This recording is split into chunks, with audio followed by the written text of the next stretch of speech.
لا إله إلا الله محمد رسول الله لا إله إلا الله محمد رسول الله لا إله إلا الله محمد رسول الله لا إله إلا الله محمد رسول الله.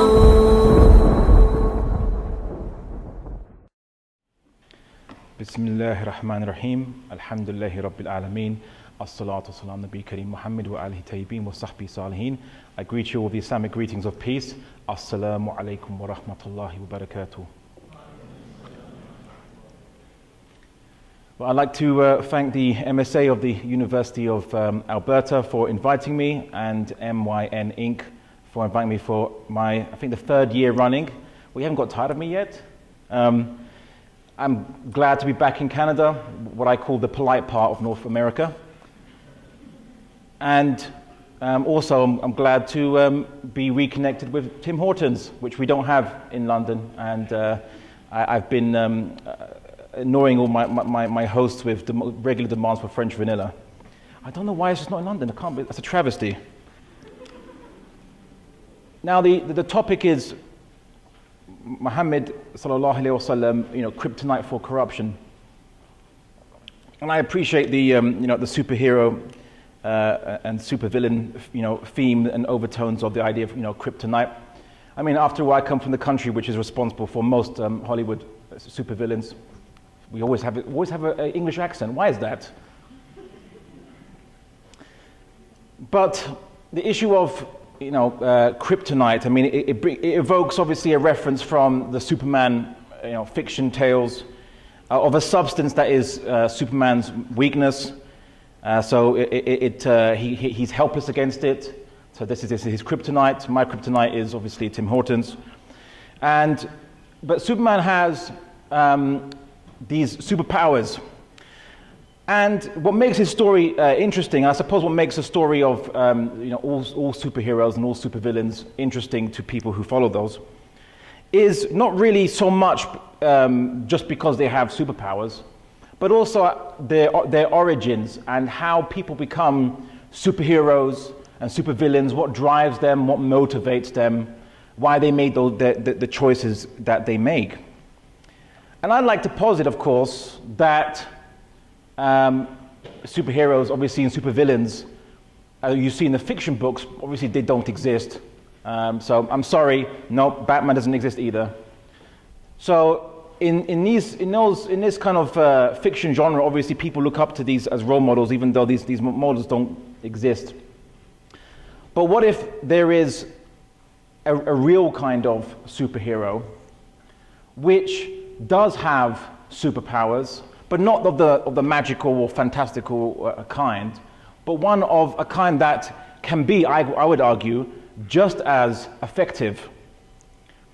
The Prophet Muhammad sallallahu alaihi wasallam, he fought against corruption, and he wielded, quite arguably, one of the most powerfulest superpowers of them all, the Quran, which we believe is the revelation of God. And he had the power, and with this power, he was able to move the most primal of all forces, the hearts of nations, and change the destiny of mankind. If that's not a superpower, I don't know what is. And of course, arrayed against him were supervillains. But we're not talking about supervillains as some black-caped guy with a goatee beard and rubbing his hands in glee to do evil things. Obviously, supervillains don't come in those forms, otherwise they'd be instantly recognizable. The supervillains that he fought against were corruption in the form of the corruption of nations and societies, and the corruption of human purpose and beliefs that were given to mankind by God in previous messages. And of course, the ultimate supervillain, the source, the font of all evil, is the corruption in the heart. So these were the three supervillains that the Prophet Muhammad sallallahu alaihi wasallam he fought against. But perhaps let me give some context. First and foremost, we believe that there is only one God. because God is infinite and all-powerful. If there were multiple gods, then each of them wouldn't be infinite and all-powerful. They all limit each other, which, could one God destroy the other? No, then they're not gods. So there can only be one God, and this is known rationally. There can only be, and there has to be a God, otherwise this universe and everything that came into it would not come about, would not exist. Now people might say, I'm not going to get too much into a proof of God argument, but just to suffice to say, even atheists would argue that perhaps there is an infinite force which created the universe, but what they try to argue is this force is mindless and it creates infinite numbers of universes, and we're just one of many infinite number of universes. Okay, atheists don't always argue that, but it's quite popular. I say, isn't it very interesting that even atheists have to make reference to an infinite force that created this universe? The only question now is, of course, is there a God, which they call the multiverse? Does it have a mind or not? And they'd say it doesn't have a mind, and I'd argue then where did it get the motivation to create universes in the first place? What makes it make universes? And of course, they can't answer that question. And I would posit, well, what makes an infinite, eternal creator make something is it has a will, and this is God. And mankind has known this truth since the very beginning. But there is one problem, and the problem is we are not like inanimate objects, and we're not like animals who have basic instincts or hardwired instincts. Spiders know how to be spiders, ants know how to be ants, but do humans really know how to be humans? What is the way of life that humans have meant to live? How are we meant to live with each other? We have something that animals don't, which is we have the ability to think abstractly. We then become extremely complex creatures. So if you see a computer and you see that it has an operating system, the first question that you'd ask is, well, what kind of operating system should go into it? What kind of software is meant to be programmed into the computer? The makers of the computer are not the same as those who make the software. And so that would be the question. But the case of this, we're not born with an instruction manual, and we're not born with the software like language, for example. If no one taught you language, you'd never acquire it. You would never spontaneously develop it. You need someone else to teach you language, otherwise you will actually never develop it yourself. So the real question is, of course, then how are we meant to live? If the Creator made the entire universe, what is our purpose of life? And the purpose of life is, and has always been, that the worship of God. And what I mean by worship, we don't mean just prayer or spiritual actions, but what we mean is, and what revelation is how to live based upon the natural law for our creation ordained by the Creator. Everything in this universe has a natural law. You call it physics, you call it chemistry, you call it biology, but how are we meant to live? Right? How are we meant to live? And God has given messengers and messages to mankind since the very beginning, and every nation has received messengers. But then the next question is, of course, why are there different religions? And why are there so much disagreement when it comes to these kind of concepts and beliefs? Well, I would first posit that all religions started off as monotheistic. And if you look at any polytheistic religion, you'll notice there is always a head god, a top god, always. Or the father of the gods, and all the other gods are their sons, daughters, cousins, auntie G's, whatever. So then what happened then? How did you get from monotheism to polytheism? What happened? Well, the problem with humans is, and hence this is the issue of corruption, is that in trying to understand God, some people want to take a shortcut. And instead of trying to get closer to God, figuratively speaking, they bring God closer to them, literally speaking, which is they make God in their own image, and they make intercessors for God which look human, or look like an animal, or look like a creature, or look like something which is finite. And obviously what the rational mind would tell anyone is that God is infinite. So by definition, the word infinite means not finite. So idols, stone statues, saints and people who are meant to be the physical incarnation of God in the flesh, they can't be God. Why? Because they're finite. And the description of God is he is literally not finite, infinite from the Latin infinis. Or even in Arabic, there is mahdud. Ghair mahdud means infinite in Arabic, which means literally not limited.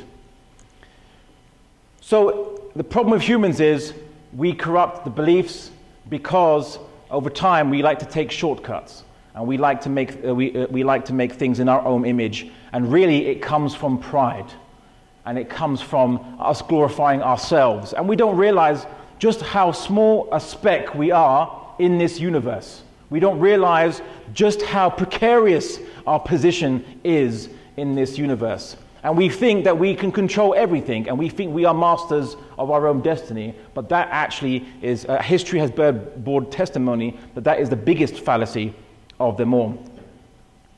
So I'll start with a very well-known nation who received messengers. There was a nation who were enslaved by the ancient Egyptians.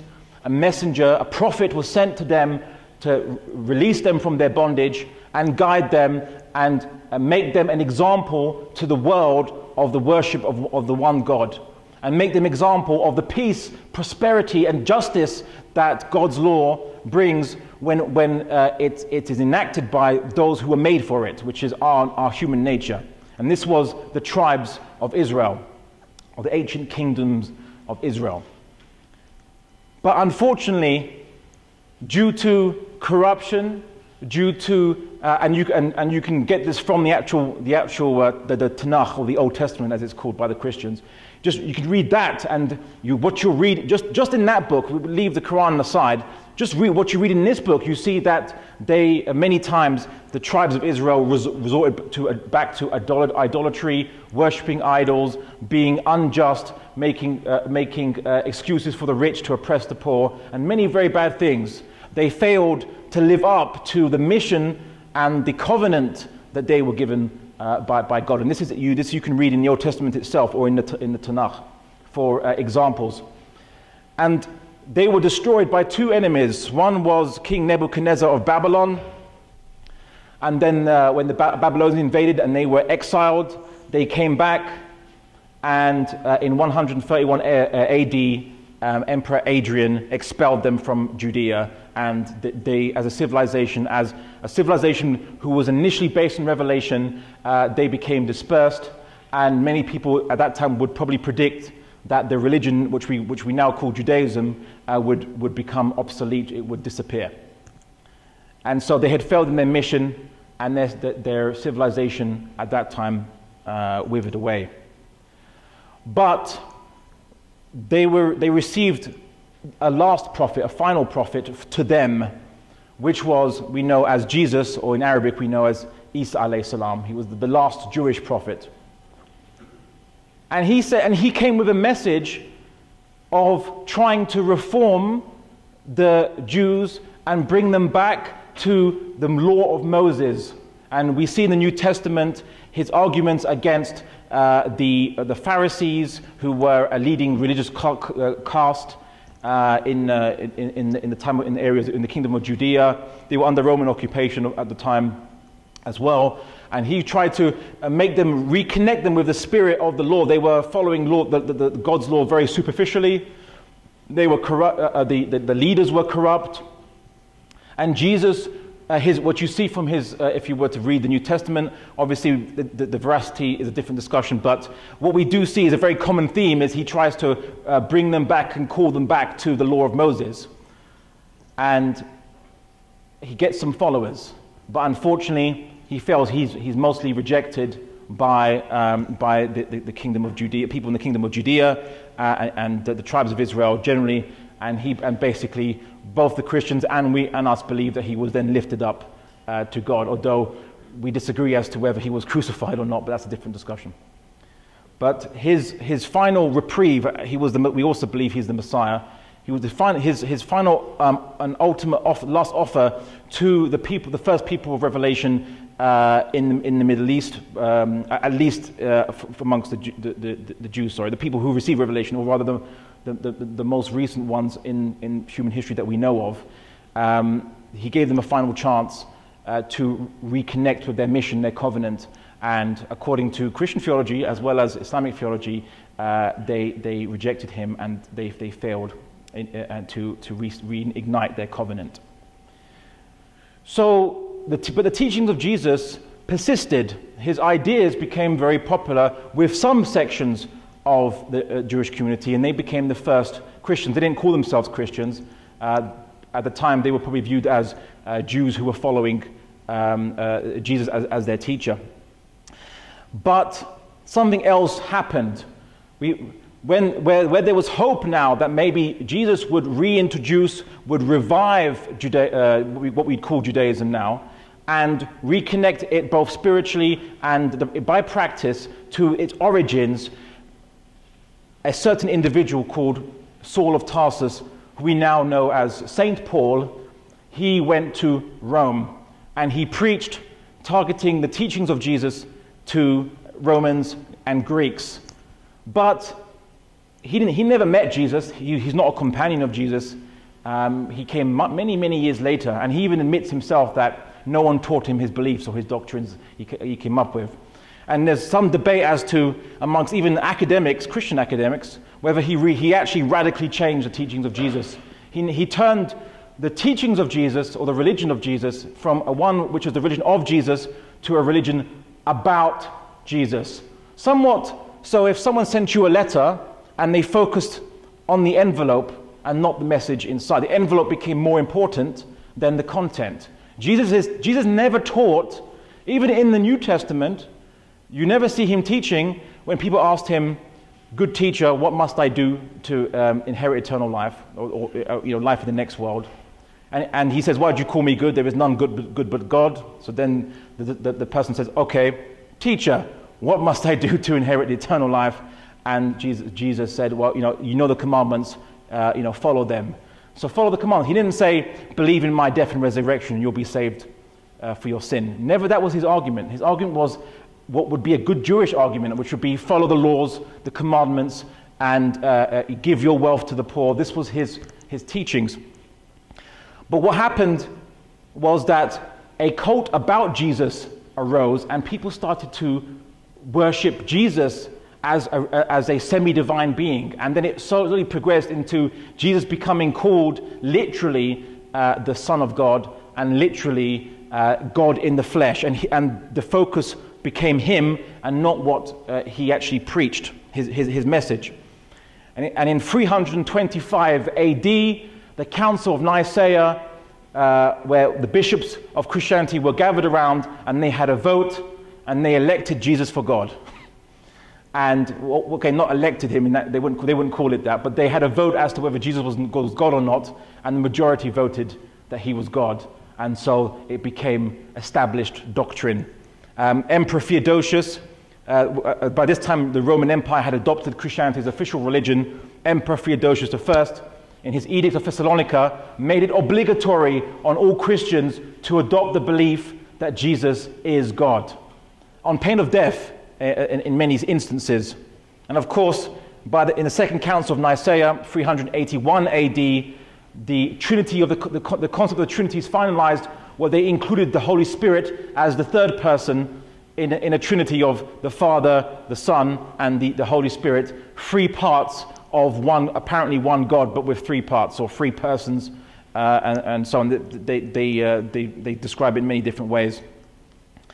And the Church of Jerusalem, which was where the Christians who were, you could say they were Jews who were following Jesus, was eclipsed by the Church of Rome, and this is where Roman Catholicism comes. Catholicism means universal, and so that was the Roman Universal Church, and it eclipsed all other churches and all other congregations, and that became mainstream Christianity, and all other sects were banished or had to hide. And when the Roman Empire fell in 480 AD, barbarians swept across Europe. Civilization was destroyed in the West.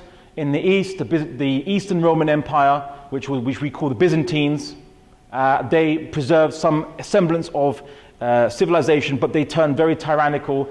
They taxed the poor to the point of starvation in many cases, and they were very brutal, and they engaged with many wars against the Persian Empire, their rivals, and hundreds and thousands of people died in these very bloody wars, and the light of Unitarianism was extinguished. When I say Unitarianism, there was a sect of Christians called the Arians who didn't believe Jesus was God, but they were wiped out in the 6th and the 7th centuries. And that would have been the end of history, but history didn't end. And we see that as the last Arians were being wiped out, the last bastions of people believing that Jesus is not God, and he is only a man, a messenger, and the message is what we should focus, the message is important. As they were wiped out, a man was born in Arabia. And his name was Muhammad sallallahu alayhi wasallam, Ibn Abdullah. Muhammad was born to a noble clan amongst in a tribe called the Quraysh. And the Quraysh lived in a city called Mecca. Mecca was a very interesting city because it had what was described as one of the first temples to God built by Abraham. And initially, the tribes came from the son of Abraham, Ishmael, who was a believer in God. He believed in the religion of his father. And Abraham, we believe, is a prophet of God too. But over many centuries, the Arabs had corrupted the religion, the Unitarian monotheistic religion of Abraham, and put all these gods and goddesses, and they said God has 3 daughters called Al-Uzza, Manat, and Al-Uzza, Manat, and I thought the third one actually will come to me. So Alat, Al-Uzza, and Manat. That's the 3 daughters of God, and there were all these other sub-gods, and each god was responsible for a particular specialization or subject. And they used to be worshipped, and the culture of the pagan Arabs was very much one of constant warfare, constant strife, and some very superstition, and of course some very nasty cultural practices that they believed in. For example, they believed that if your firstborn child is a girl, it's a really shameful thing. Right? It shows the family's weak. If the firstborn child is a girl, the family must be weak. So in order to expunge this apparent shame, they would bury their daughter, the firstborn daughter, alive, and they'd keep doing that until the firstborn is a male. Now, they didn't all practice that, but if you're certainly in a noble family, you're expected to show that your family is strong, and they would bury their daughters alive until the firstborn became a son. The Quraysh were ruled by a council of nobles who were all wealthy businessmen, an oligarchical regime where it was a regime ruled by businessmen and so on. And because of this, they extorted money, they abused the poor, they neglected the poor. Wealth became concentrated in their hands. They had slaves, they abused slaves, they thought slaves were completely the property of their owner, and they could rape them and kill them like they are just property to be disposed of. They certainly didn't give any consideration for women. Women were, in a way, the property of their husbands, and they could be abused, neglected, and denied any kind of rights. And it was literally at the good graces of the husband whether a woman was treated well or whether she could have any kind of rights given to her. Or if she comes from a noble clan, the clan could put pressure on the clan she married into for her not to be beaten so much, if she was lucky. So we see that this was the situation of the pagan Arabs at that time. They weren't really people who had known great civilizations. Alexander the Great never really bothered to conquer them. The Byzantine Romans never really cared about Arabia, for it's just wasteland. Who cares about conquering that place? So it was never really conquered by anyone because it was deemed to be of no value. Very harsh environment. Now into this milieu, the Arabs they developed a skill in 3 things. One of the things is surviving harsh environments. The second thing is poetry. they weren't a literary culture. There's nothing to write down, nothing to write down on. They didn't make paper, they didn't make parchment. You need industry to make parchment. So they developed a very highly sophisticated oral culture of poetry. And the third thing they were good at is constant warfare and fighting. And the kind of fighting I'm referring to is if one person gets insulted, the other person will strike him, and then the tribe of the person who got struck would hit back and kill two of the other tribe, and it would escalate and escalate and escalate and escalate. That was the kind of intertribal politics that they had. Now, Muhammad ﷺ was very different from the rest of his colleagues in Quraysh. He was a very pensive man. He would reflect. He was known to be also very trustworthy. He would never betray a person's trust or be greedy for money, and he was reputed to be a very honorable merchant.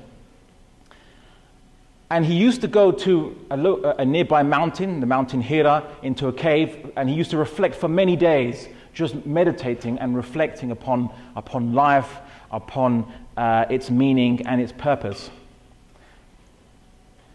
But one day, when he was 40 years old, he was in the cave of Hira, and something happened to him. Something changed his entire life, his entire perspective of life.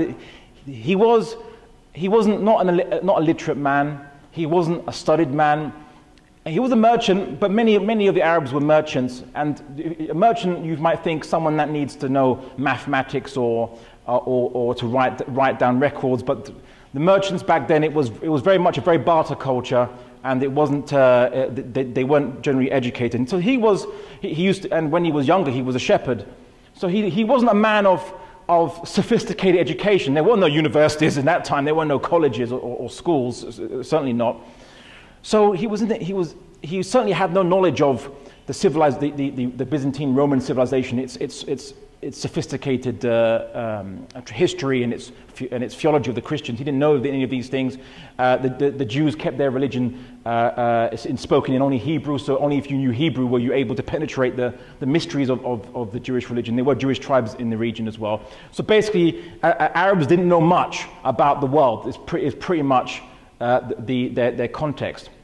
And the Prophet Muhammad ﷺ, who would just reflect, and when he was in this cave, he was approached by this being, this entity. He didn't know what it was. He never had a frame of reference for what it was. He wasn't a Christian. He wasn't a Jew. He wouldn't know what this entity was. And at first, he thought this entity might be some kind of a jinn, which was a concept of some kind of I wouldn't say a demon, but a spirit which the Arabs believed resided in deserts. And he didn't know what he thought it was a malevolent entity because he never had hallucinations, or he never had any frame of reference to understand what happened to him. But the entity came to him and told him to read.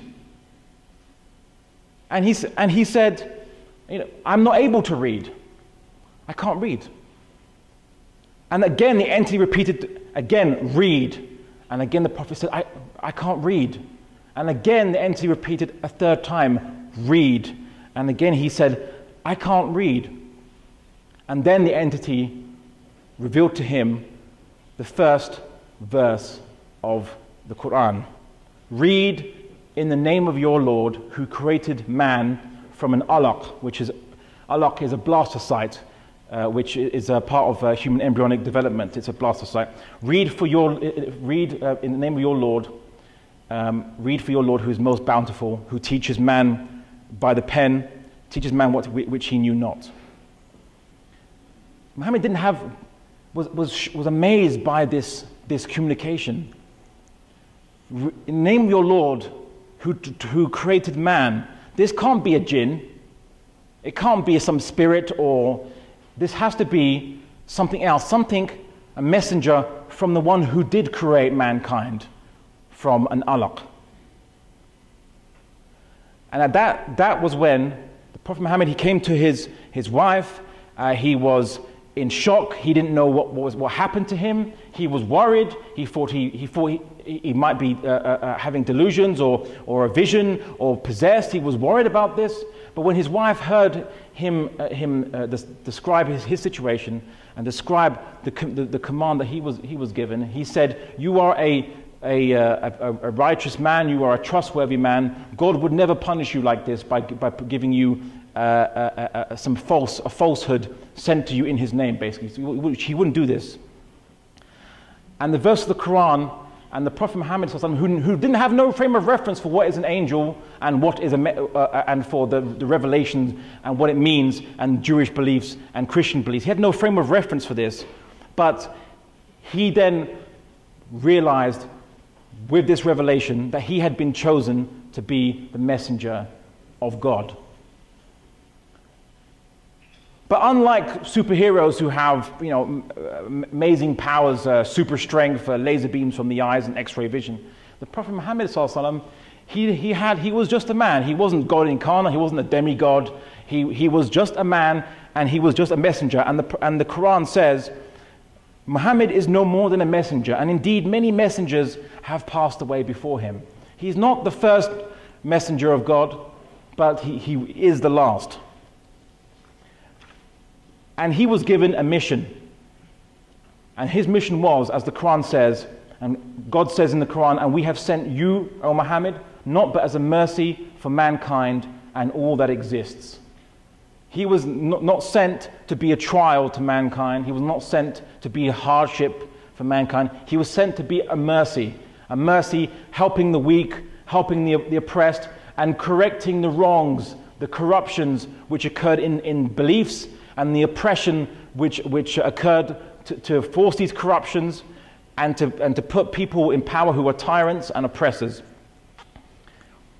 Now, I mentioned that Muhammad had a superpower, and this superpower wasn't his own. It was really the revelation that was given to him, and this was the Quran. And the Quran means the recitation, and it's the recitation of the words of God. Now just imagine for one moment. Imagine God sends you a message.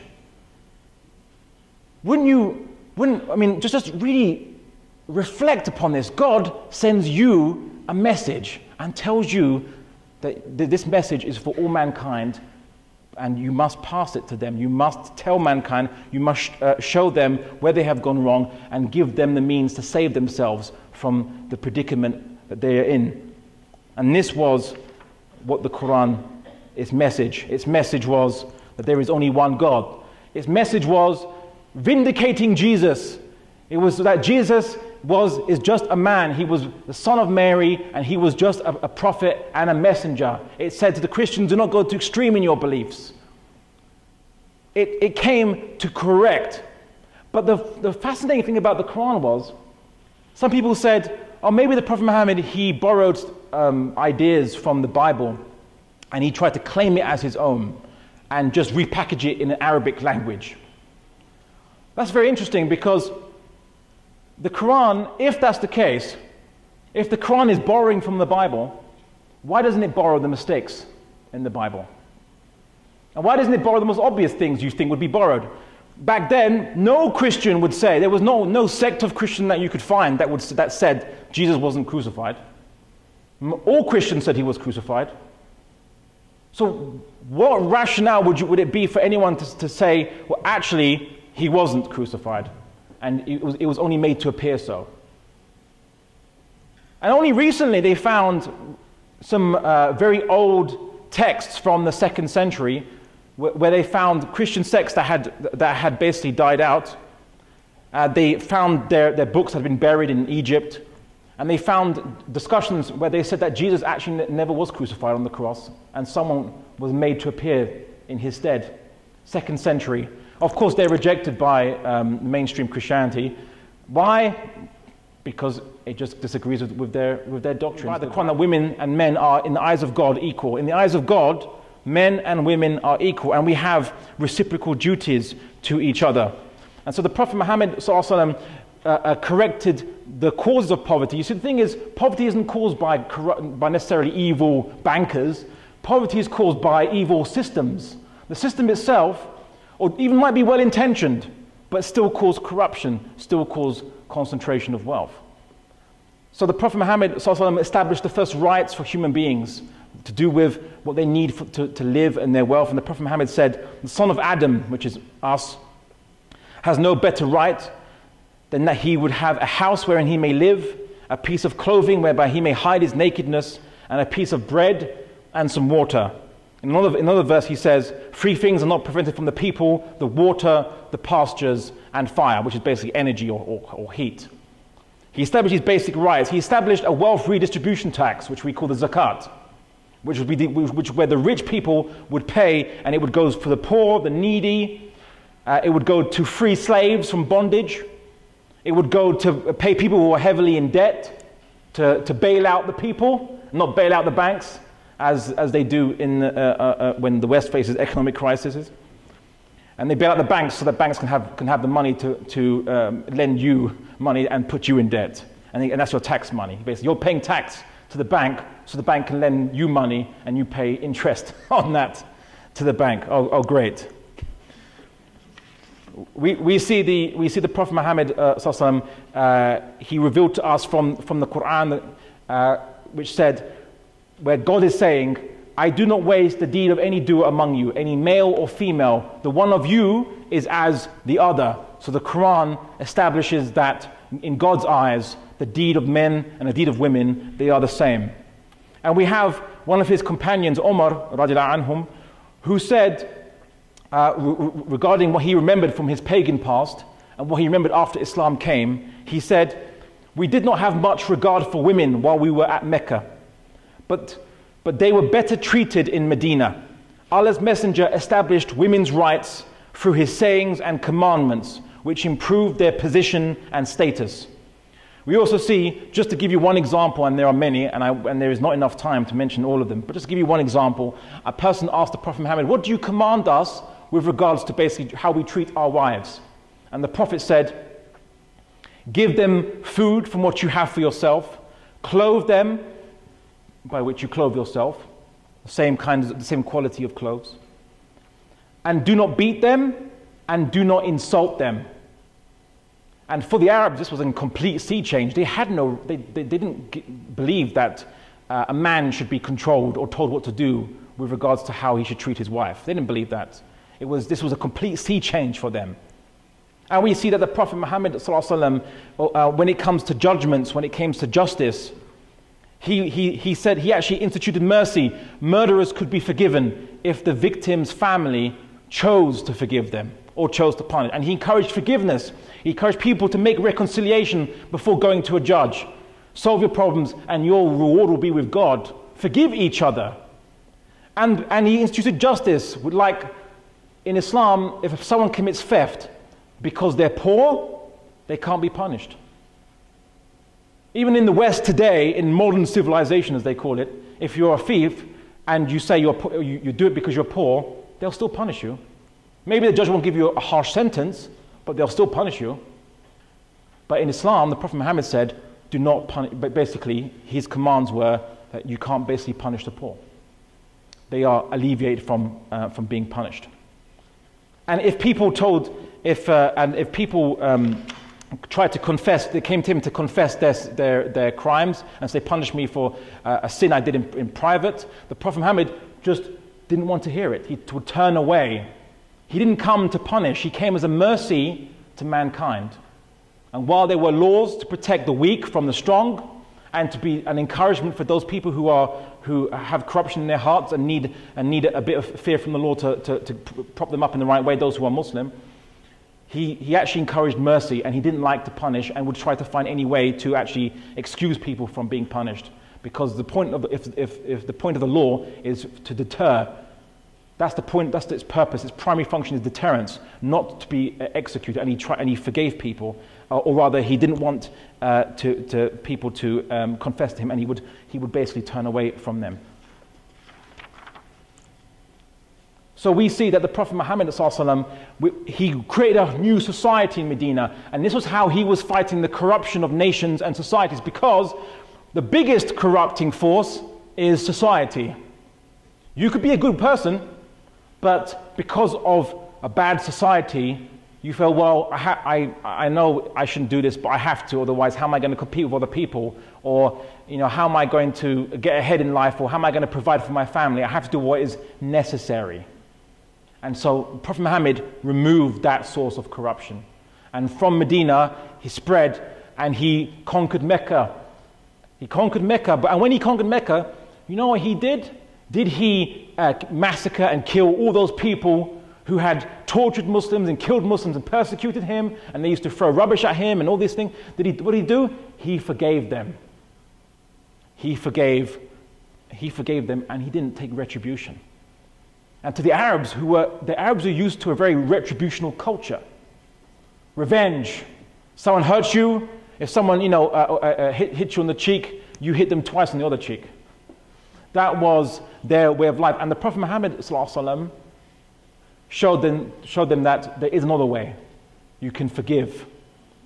But not just a set of morals, but also a set of laws for society as well. And from that state, it expanded across the world. And we see that his legacy, the Muslims toppled the tyrannical Persian empire and emperor who believed he was God and everyone were his slaves. And he toppled the Muslims toppled the oppressive Byzantine Roman emperor, freed the people from the yoke of overtaxation. We hear in records from Egypt that Roman taxes were very high, and when the Muslims came, they reduced it to 1/10 of its original. And this is in records what they found, which was actually both written in Greek and in Arabic, because when Muslims came to Egypt, they used the administrators that were there who wrote Greek. They wrote Greek, and the records are there to this day. The most accurate records are tax records. That's a truism. And we see that people who didn't want to be Muslim were never forced to be Muslim. And the law of Islam was only for Muslims. Jews were given their own law courts. Christians were given their own law courts. The thing about Islam was, it wasn't there to force people. It was merely to give people the option, the choice to get out of corruption. If they want to continue believing that Jesus is God, we won't force them to stop believing Jesus is God. But we will give them the option to. And in Byzantine Roman Empire, a Christian that stopped believing Jesus was God would be killed. So how could any of those Christians make a choice? How could they make a choice? And Islam gave them a choice. We're not going to force you, but if you change your mind, then you can do so in safety. That was the mercy of Islam. That's why it conquered these oppressive regimes and oppressive nations. And of course, the Prophet Muhammad, like Isa alayhi salam and the prophets before him, gave an entire system of morals and ideas, but not just morals, be good, be nice, but reasons to be good and be nice, which are counterintuitive. If someone has more money than you, you'd be envious, you'd be jealous.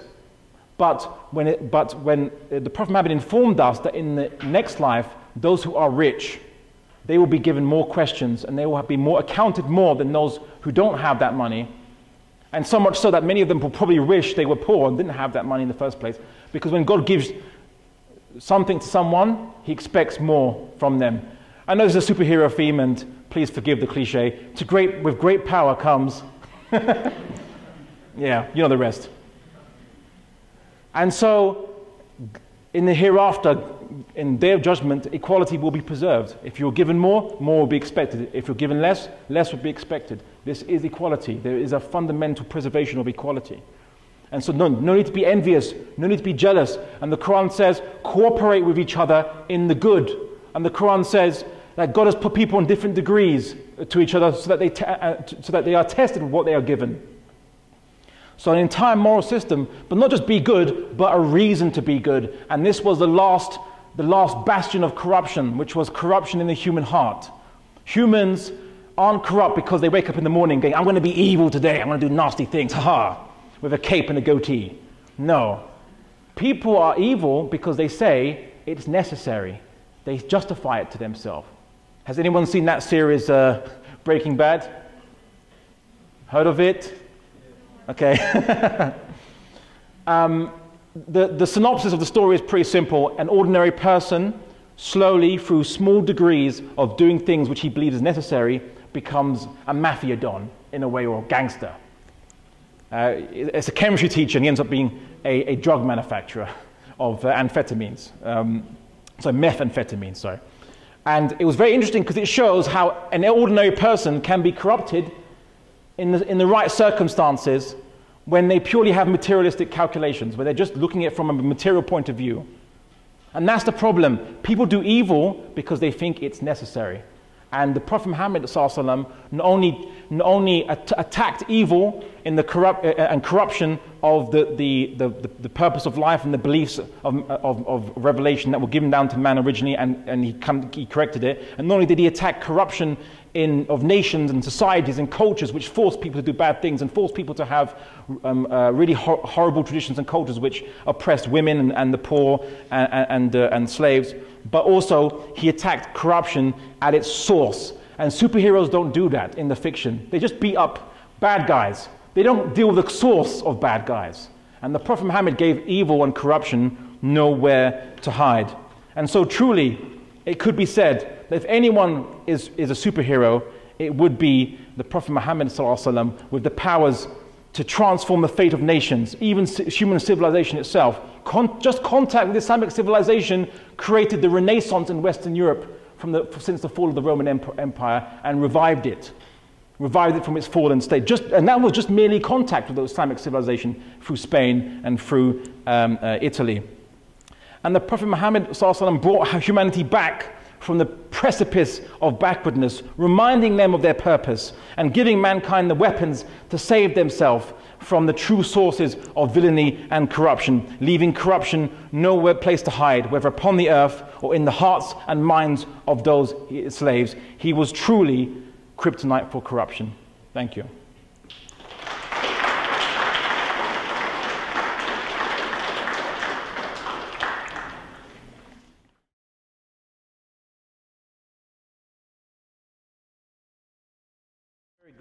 That's a very good question, and I was trying to do research to explain it in the English language, because obviously many people on this planet speak English, and they wanted to appreciate it. And I think you can appreciate it through the study of linguistics. Before I researched the Quran, and I really went into looking through classical Arabic texts by classical Arabic scholars who specialized in looking into this topic, I looked first into linguistics, because linguistics is a study of language, and to study the universal rules of language. What is a poem? If someone asked you what is a poem, would you be able to define it? It's not just rhyming prose, which people think, bar bar black sheep have you any wool. No, it's a bit more than that. A poem does not necessarily have to rhyme. But it has to have rhythm, and it can be based on meter. Sometimes, depending on the language, it can be accentual meter or different kinds depending on what language you're referring to. But if you don't know these things, then how can you understand any miracle or any claim of a miracle in any language? So it's like me showing you a one-move checkmate in chess. It's impossible. But if you don't know the rules of chess, you won't think it's anything special. You won't think you'll probably see me winning loads of games, but you won't know how I did it or why it's so special to do it. I see the two brothers like playing chess there in the front. So we see that if you don't know the rules, you can't appreciate it. And it's not just knowing the Arabic language, because many Arabic speakers, and the Arabic of the Quran is Fusha, it's a classical Arabic. To many Arabic speakers, the Quran just sounds like what we think Shakespeare sounds like to us. But we don't speak Shakespeare's English. So Shakespeare just sounds really nice to us, or really beautiful, really eloquent. And many places we don't understand it, we need commentary. And to a modern Arabic speaker, the Quran sounds to them just like Shakespeare would sound to us. And they say the Quran's very beautiful, but Does beauty mean something is miraculous per se? No, not necessarily. So then, how do we find this out for ourselves? And so I went to do some research on this to try to present it in the English language, the miracle of the Quran. I studied linguistics, and then I studied what the classical Arabists said, and I also studied what non-Muslim, Western, modern Arabists, people who study the Arabic language and study the Quran, what they had to say. And I found many interesting discussions, and one of the discussions was a very competent individual called Devin J. Stewart. You can write that down, Devin, not Devlin, Devin. And he was researching the Quran to try to classify it. What literary genre can it be classified into? And him, and not only him, but many of the other Arabists, which I've quoted just a few, have all come to the same conclusion. They can't classify the Quran. But yet the Quran is not, it doesn't have a different Arabic grammar to classical Arabic. It doesn't invent new Arabic words. Even the Quran says, to rebut this is Arabic pure and clear. It's not gobbledygook, and it's not invented words. It's clear. You read the English translation, it reads like prose. So then, the Arabic Western scholars concluded that it's a genre of its own. And sometimes they call it, there's a term called saj'a in Arabic, which some people translate it as rhymed prose. And they say, and so some of the Arabic speakers, of the Arabic academics say, the Quran it's Quranic saj'a, it's its own kind of genre, or it's just Quranic. They don't have any other way to classify it, because it doesn't fit the rules of rhymed prose, which in Arabic language, rhymed prose can't do the kind of things which the Quran can do. In fact, interesting enough, rhymed prose is considered to be the least sophisticated form of rhythmic language in Arabic. Rhymed prose is considered to be very basic, right? Generally, poetry doesn't have to rhyme, and there are 16 different types of classical Arabic poetry, which are considered to be much more sophisticated than rhymed prose. But the Quran not only uses the least, you seem to think is the least sophisticated form of rhythm or rhythmic language rhythmic genre within Arabic language, but it achieves more rhythm or a consistent rhythm, and at the same time maximum meaning and even more meaning than prose can in the Arabic language, which is the equivalent, if I can use an analogy, is if someone has a crate full of bricks and wood and mortar, and they mill, and that's enough to build one house. The Quran not only can build 10 houses with that material, but it uses only half of the material, to use an analogy. So it uses the least sophisticated form of rhythmic genre in the Arabic language, and achieves far more consistent rhythm, and does things which is impossible to do, literally impossible to do with Arabic rhymed prose while trying to maintain the rhythm. The key is you have to maintain the rhythm, right? And in rap, you see how they have to invent words or make gobbledygook to maintain rhythm, right? Whereas the Quran, it's pure Arabic. The grammar is Arabic. It's following, it actually follows prose grammar. Poetry doesn't have to follow grammar. It follows prose grammar, and yet it's rhythmic. How can they don't know how to explain it. And Devin J. Stewart, he notes that no Arabic writing before the Quran, after the Quran, has been able to be similar to the Quran in any way, shape, or form. And he doesn't believe in miracles, Devin. He doesn't believe in miracles.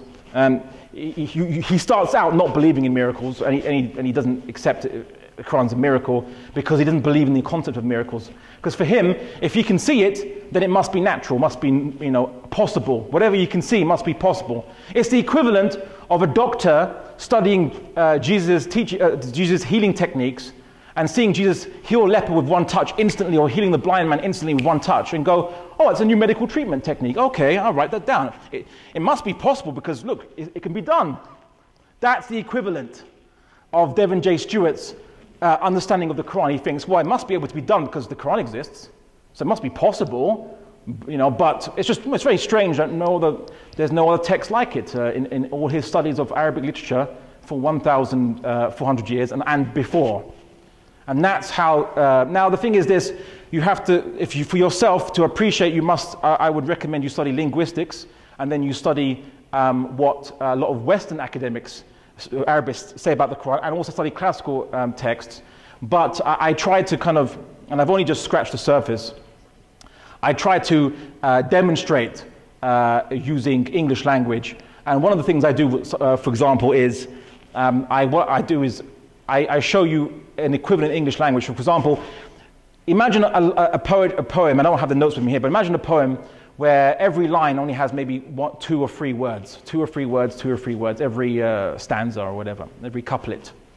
And then in this rhyme, it could be rhyme like Baba Black Sheep or whatever, they generally have the same amount of words roughly per line.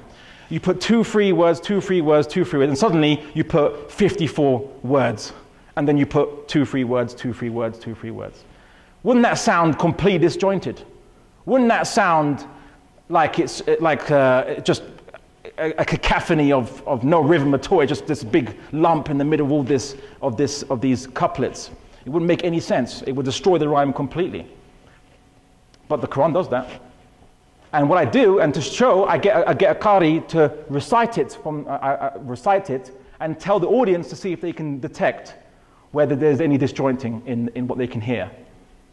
See, so I try to bring the meaning and the vision and the audio together and to show you and to show the audience. Say, look what the Quran does. Look what the equivalent would be in any other language. And now, can you hear any disjointment in the text? And sometimes I feel like the Quran is mocking us, not mocking us to insult us, but mocking us to say, look how limited you are. Look how these rules. Look how the Quran follows rules and can break the potential of and what can be produced with these limited rules. Look how you can't do it, and look how the Quran. You think that would be the most craziest thing to do? Why would you put 2, 3 words in each line, then suddenly 54 words, and then back to 2, 3 words per sentence or verse? You'd think that'd be crazy. Couldn't be do it. And the Quran, it's almost like it's mocking our inability to do it. And that's the only way, when I read it, it's the only way I could understand it. And it's amazing. And the great thing about the Quran is, unlike a miracle which happened at the time of Moses or the time of Jesus, the Quran is still with us today. Right? If I could show you how I could take half a crate of building materials, which would only be enough for one house, and make 10 houses with half the materials, and I say, well, you know what? Here, use my same tools, you do it, and you can't do it. That would say something to you. Because you can do the test now. The test still exists. The challenge still exists. Right? Just 10 words, like the Quran. And I would even argue the Quran can do things in Arabic language, or the Quran can do things which can't be done in any language. But the thing is, I can't make such a bold statement without studying every single language known to man in order for it to be empirically true. Well, it wouldn't be empirical, but for it to be true, I'd have to study every single language, like Swahili and Madagascan or whatever, right? So because I can't do that, all I can say is that from all the known languages that I was aware of, or from the ones that I could research from linguistics, the Quran seems to be able to do stuff that can't be repeated in any language, really. The kind of feats it can pull off, I think it can't be done in any language. But strictly speaking, the Quran is a miracle in the Arabic language, and that's where it makes its challenge. So I would say this: something worth researching for yourself, because it's amazing, and it's a miracle. It's not a miracle of something physically done. It's a rational miracle that you can observe using your own mind and intellect. If I took someone who was a leper or a blind man and I touched them and I healed them in front of you, the first thing most of you would say is, oh, that guy was not maybe a blind man. Or maybe I'm hallucinating. Maybe Abdullah slipped LSD into my water or something. Whatever, you come up with a whole bunch of excuses.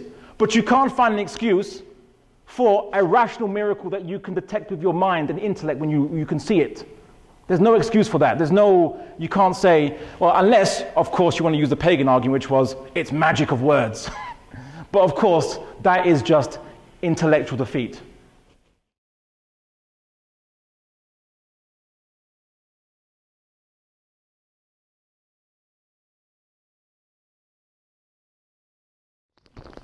I'll answer the second one first. We look at the issue of deeds and say, you know, serving my nation or trying to be, they call being a good person, I'll feed the poor and I'll do this. But the question really is, what is evil? I mean, what truly is evil? Is it just being bad? So is evil, when you say evil is killing people, all right, so if someone comes into your house and they threaten your family and the only way to stop them is you have a pistol and you shoot them, does that make you evil because you had to kill them to protect your family? No, it's not necessarily black and white in that sense. Or when they say, oh, theft is evil, thieving is evil. But what if your family was starving and the only way you could provide for them is if you had to steal? Does that make what you do evil? Is the stealing become evil then?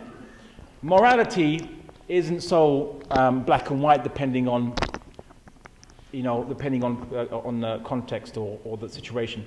But what truly is evil is knowing something is wrong and justifying it, or knowing something is true and rejecting it. So I give an example. Maybe the first people who came to this continent, they were taking people's land from them. They were killing the natives. They were doing some very nasty things to the natives, and they knew they were wrong for doing so. But when it was mentioned to them about this is wrong what you're doing, or you are the invaders, would you like someone doing it to you? How can you justify this? They would say, well, we are superior, we are more developed, we can work the land, they can't work the land, so the land belongs to us because we can work that land. We deserve it because we are superior. We are the superior or more enlightened civilization than these savages. And that's how, now this is a justification they told themselves, but this justification is false. This justification is a lie, and it was a lie to hide their insincerity. And people, the first people anyone lies to is themselves. In Islam, we call this kufr. Kufr literally means to cover, right? Just to cover. In the Quran, the word kufr can be used even to mean farmers, people who cover seeds. But it was the Prophet Muhammad took this word and used it in a new way, so to speak, to the pagan Arabs. He said, there are people who cover the truth. They cover over the truth. And so this is where evil begins, it's insincerity.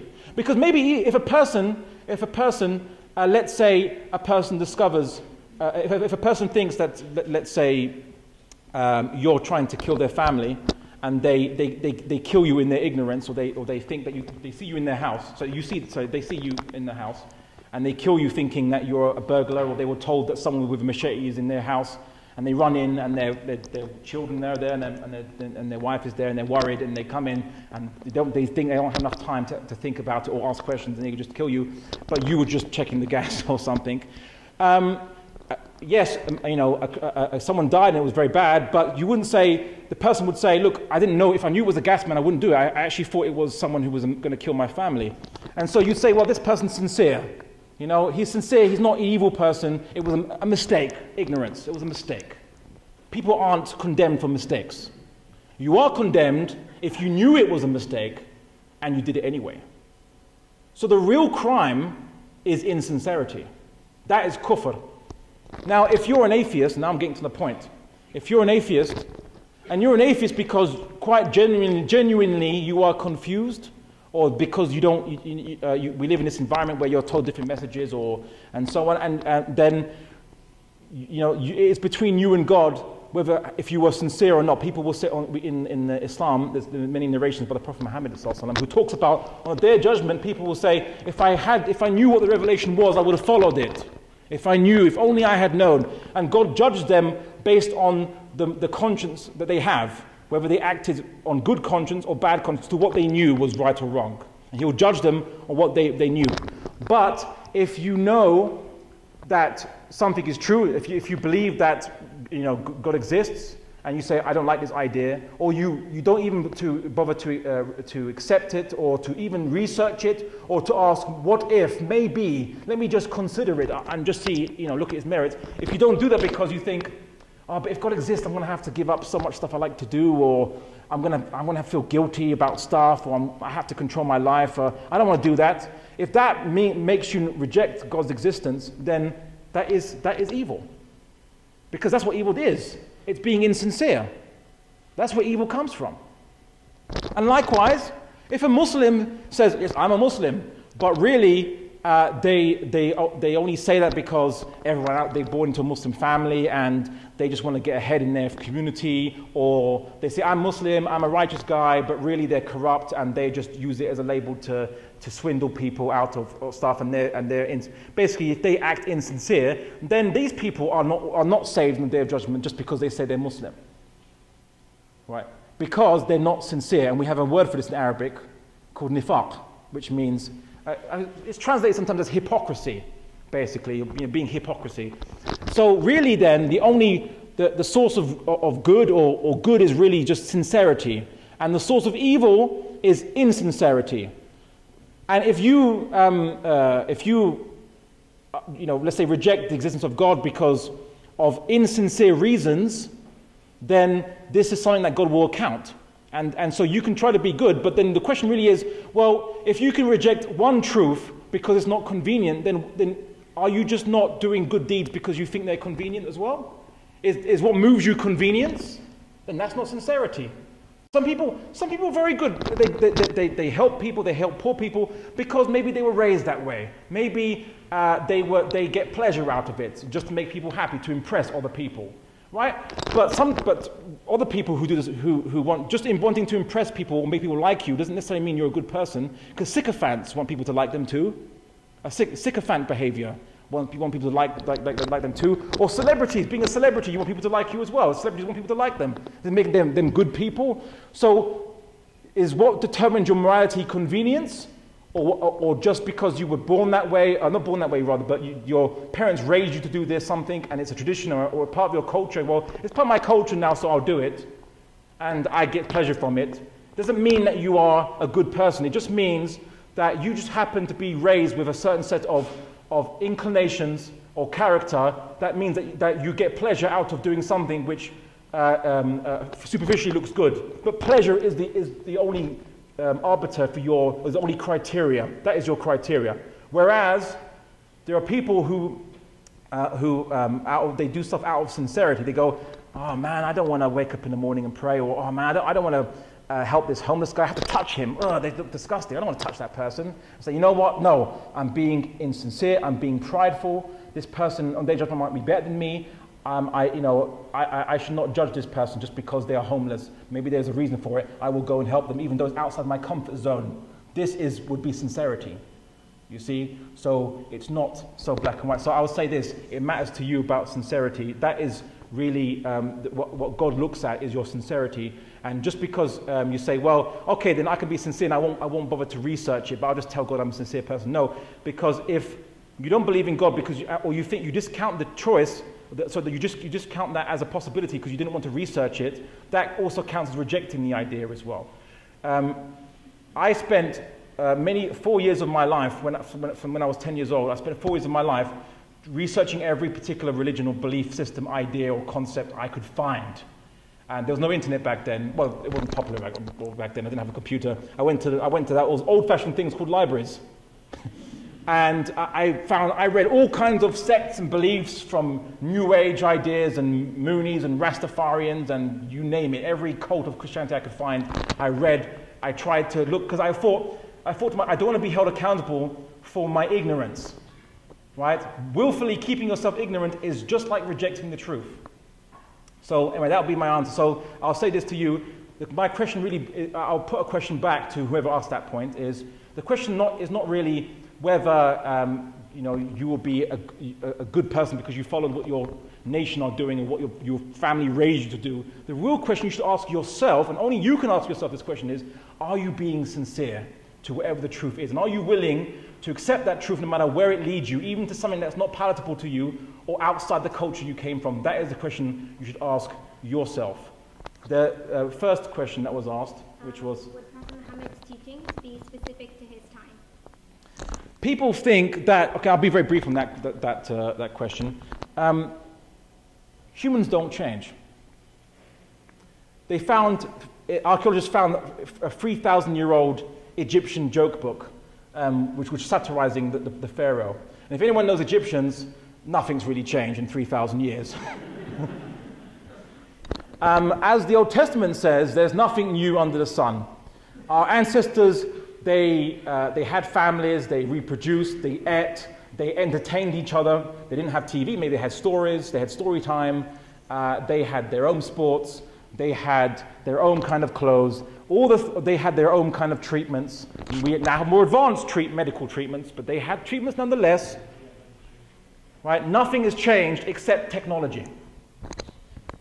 Human problems are still the same problems that humans 10,000 years ago faced. The same kind of typical problems, everyday problems with their neighbor or with their colleague, with their family member, or getting ahead or being respected, or a whole number of things. Same constant human problems.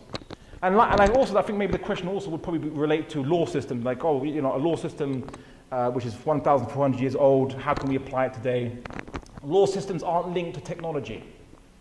Right? A law system isn't linked to technology. People might say, what about the internet? Didn't that change the law, or you needed special laws for the internet? No. You see, the internet just does what people do before the internet. Didn't you communicate before the internet? Didn't you speak to people? Didn't you spread rumors or gossip or send secret messages? Well, now you can do email, and now you can, instead of putting up posts on a notice board, you put it up on your Facebook profile. It's the same, but the law just only dealt with real-world communication and not this new area of communication. But it's still a type of communication, and really, it just tried to make the laws which were there for the real world consistent for those for the virtual world. But just using the same laws, but applied on this new medium, this new technology of communication. But still, the laws governing communication are still the same laws. They're just applied to this new medium. So people don't change, law systems don't change. And just to really hit that home to you, people say that an Islamic system might be really old and archaic. You know, you want to go back to riding camels and waving scimitars, although scimitars came much later on in technological development, and wearing turbans. And I say, well, okay, you applied democracy. Democracy is 1,000 years older than Islam in its Arabic incarnation. And you want to apply democracy? You want to go back to wearing togas and wearing wreaths? No, it's not linked to technology. If they can bring a system that is more ancient than Islam and apply it in the modern world, then how is Islam obsolete? When Islam is actually more modern than democracy. But people make assumptions about systems. So it's not linked to technology. The human problems that the Prophet Muhammad faced back then, we still face now. In fact, many Muslims who read the hadiths about the story, what happened back then, will see very, very typical human problems and issues that they can even relate to right now. So it's nothing's changed. There's nothing new under the sun, would be my answer to that. All right, and for our last question for the evening, what is the difference between the compilation of the Quran and the compilation of the Bible? All right, I'll try to keep it brief. The Bible didn't start out with Jesus writing some books or having dictation to a secretary and then passing it on. The Bible actually is a collection of, the Old Testament is a collection of books written hundreds of years after the fact, you could say, just put it, Jewish historians, writing about what happened in the past. I mean, some, for example, evangelical Christians say that, for example, Moses wrote the first 5 books of Moses, yet in one of the 5 books of Moses, it talks about Moses' death, where he was buried, and no one knows where he's buried. And to this day, no one knows where he's buried. Would Moses write, Moses died, he was buried somewhere no one knows, and to this day, no one knows where he's buried. So it was written after the fact. And then what they did was they just compiled a list of these history books. So in essence, an analogy for the Bible would be going to your library right now, finding a few books on World War II that you like, and you think suit your viewpoints of World War II, and then stapling them together and calling it one compilation. That is literally what the Bible is. Bible, biblios, books, basically. It's not one book. And in the New Testament, it's the same. 100 years after Jesus or 60 years after Jesus, the people wrote, like some guy called Mark, who we don't know his surname, we don't know where he comes from. Mark, Matthew, Luke, not the companions of Jesus. Why? Because the way they write it saying that they didn't know Jesus. They admit it in their prologues that they weren't the companions of Jesus. They weren't there. They didn't say, I saw Jesus doing this. I saw Jesus doing that. Never like this. What you hear is in one of the Gospels is, I thought it'd be a good idea to write a story, to write a compilation about Jesus' life or some teachings. And I tried to find eyewitness accounts. So the people itself is not an eyewitness account, but it's a historian trying to find eyewitness accounts or secondary eyewitness accounts or so on and so forth. Anyway, and then and there was loads of these Gospels, and a lot of these books are also written letters. So Saul of Tarsus, or Saint Paul as he's called now, he wrote many letters, and 50% of the Christian New Testament is just his letters to different Christian communities around the world. And he never met Jesus, and he never even said that he got eyewitness testimony from people, and he even said, no one taught me my beliefs. Right? So why is he taken as any credible authority on Jesus? I don't know. And his teachings are vastly different to Jesus' teachings. Jesus taught follow the law, be a good person, but also be a good person in your heart, be a sincere person in your heart, and don't do good because you expect good to be done in return. These basic things, reminding the people of Israel about the original spirit of the law, of the teachings that they received. Whereas St. Paul, it's about you must accept Jesus as your personal Savior who died for your sins. Completely different from Jesus' teachings in the New Testament itself. It's not even me saying this, New Testament scholars say this, and so I don't mean to be disrespectful to Christians in the audience. I'm merely reiterating what biblical scholars say. So Western, non-Muslim, biblical scholars, many of them are even Christian scholars, and this is what they relate. And what I've just told you now is not even controversial. Not even controversial. Most Christians will say, yes, what you say is true, but I believe the Holy Spirit guided the hand of all these historians and all these people to come to the truth. Right? That somehow, but that's just blind faith. Now you just have blind faith that all these historians are somehow correct.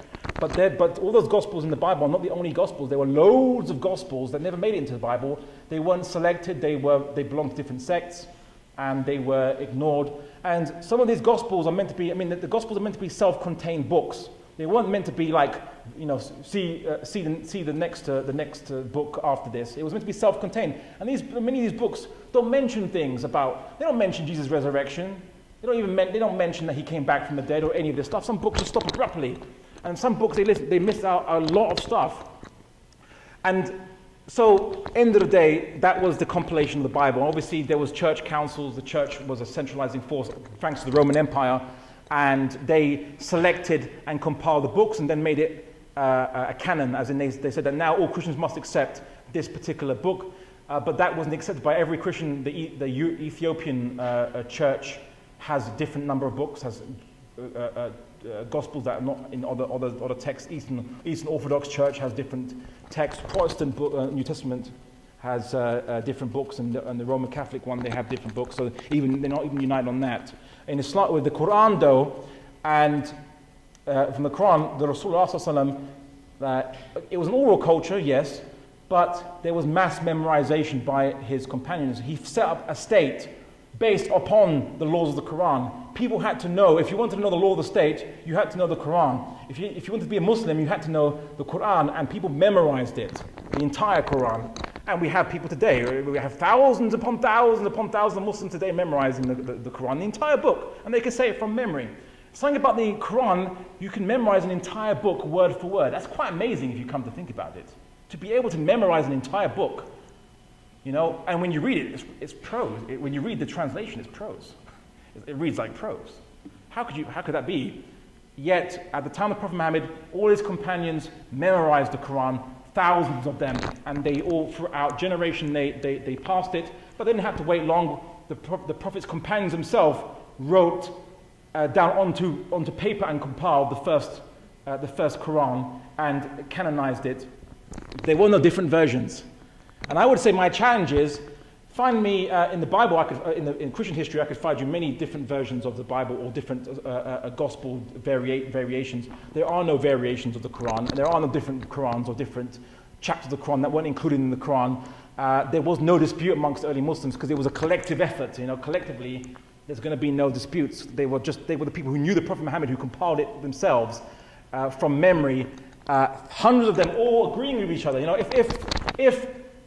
If after this lecture, someone who didn't come to this lecture spoke to you and said, "What did Abdullah talk about?" And let's just say, for the sake of argument, you had a great memory and you remembered every single word I said, all right? And you told someone. Now, that person might say, "Okay, are you sure that's what he said? I mean, maybe you could be wrong in a few words or a few sentences and so on, but okay."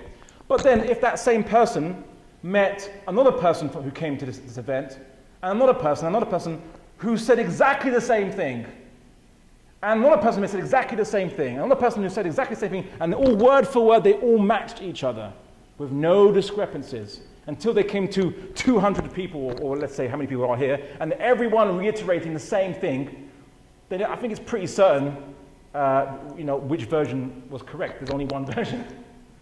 And that's how the Quran was transmitted. Only one generation, well, not even one generation, after the Prophet Muhammad passed away, his companions themselves, his companions, closest ones, they oversaw the compilation of the Quran into written form.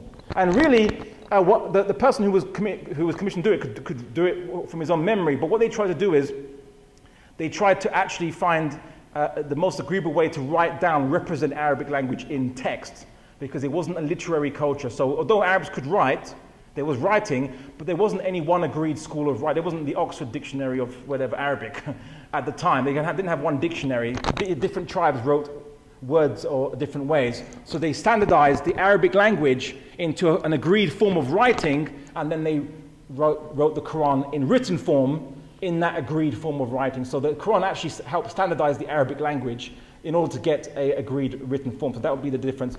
I want to be a little cheeky and just take one question from the audience. I know that was just risque at times, but if someone has a question about Islam or a criticism or something you think is taboo or something you think you really want to know about Islam, it really troubles you, please ask it.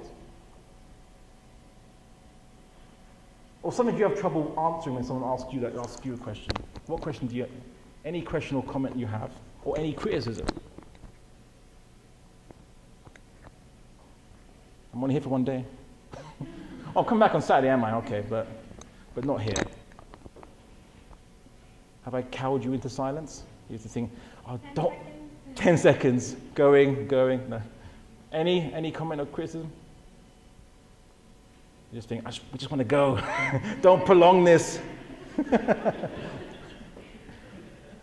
Okay, well, inshallah. Oh, sister.